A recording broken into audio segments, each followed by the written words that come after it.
Bonfi. La police se dit inquiète de la présence de ces mineurs sur les lieux de manifestation. Diarra Diallo. Les manifestations des 10 et 11 mai 2023 organisées par les forces vives de Guinée ont entraîné des troubles, notamment sur l'axe Hamdallah-Kagbeling. Déployés sur le terrain pour le maintien d'ordre, les services de sécurité ont interpellé des présumés fauteurs de troubles. Le commissariat central de police de Matam, sur instruction de la direction générale de la police nationale, a conduit et mis à notre disposition pour enquête 3 individus interpellés au mini-stadium de Bonfi pour des faits d'attroupement illégal et troubles à l'ordre public.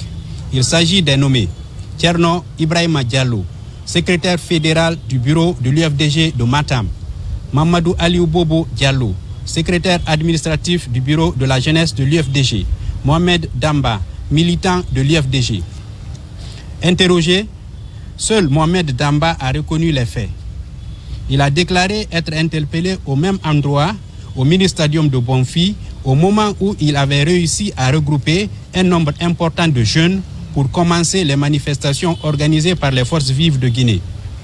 Après avoir déclaré être militant de l'UFDG, il a reconnu avoir reçu la veille une somme de 2 millions de francs guinéens des mains de Tcherno Ibrahima Diallo, secrétaire fédéral du bureau de l'UFDG de Matam, pour contacter des jeunes de la localité afin de faire bouger cette fois-ci les quartiers situés le long de la route Fidel Castro et la route du Niger. Le second groupe est composé de 11 personnes, dont 7 mineurs interpellés à Koloma.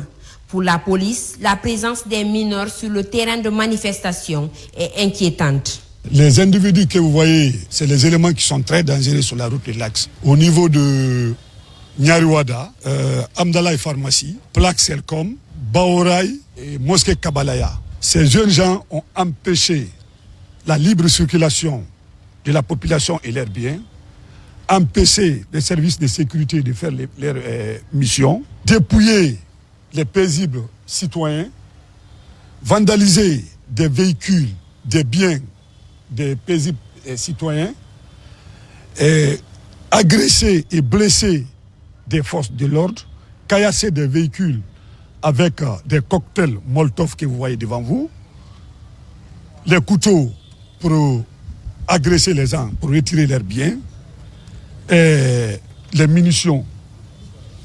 Donc, ce qui est déplorable dans tout ça, c'est de voir les enfants de 7 à 10 ans dans la manifestation. Vraiment, c'est déplorable. Arrêtés pour la plupart en flagrant délit selon les responsables de la police, l'inquiétude primordiale des autorités reste la présence des mineurs pour la plupart des adolescents de moins de 10 ans sur le terrain des manifestations. Une question qui ramène à la démission parentale et doit interpeller tous. La lutte contre la cybercriminalité, la Guinée se dote d'une politique